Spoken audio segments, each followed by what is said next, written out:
எண்ணெய் ஊற்றியாச்சு.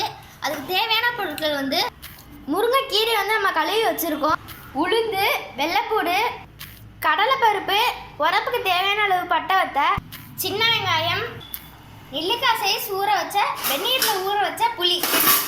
இப்போ உளுந்த பருப்பை போட்டுக்கலாம்.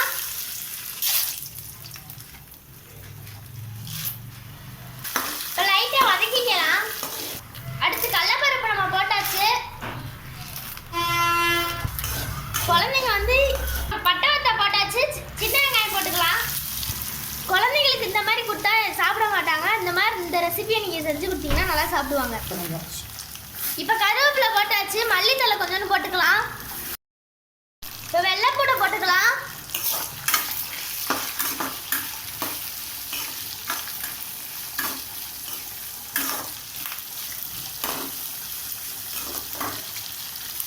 இப்போ ரொம்ப நறுமணமாக இருக்கு.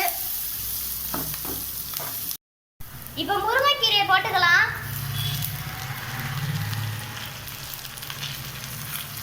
போட்டாச்சு. இப்போ பச்சை நிறம் மாறாமல் இருக்க லைட்டாக மஞ்சள் போட்டாச்சு. ரொம்ப வேகக்கூடாது, 2-3 கிளறு தான் கிளறணும். இப்போ இது நல்லா ஆறணும்னு மிக்ஸி ஜாருக்கு மாற்றிக்கலாம். இப்போ நம்ம மிக்ஸி ஜாருக்கு மாற்றியாச்சு. கரைச்சி வச்ச புளியை ஊற்றிக்கலாம். ஊற்றிட்டோம். இப்போ இதை நல்லா கொரன்னு அரைச்சிக்கலாம். இப்போ நல்லா நம்ம அரைச்சி எடுத்தாச்சு. இப்போ தட்டில் நம்ம சேவ் பண்ணியாச்சு.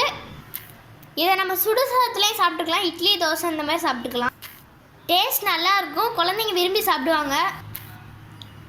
Thank you friends. நம்ம சேனலை மறக்காமல் சப்ஸ்கிரைப் பண்ணுங்கள், ஷேர் பண்ணுங்கள், லைக் பண்ணுங்கள்.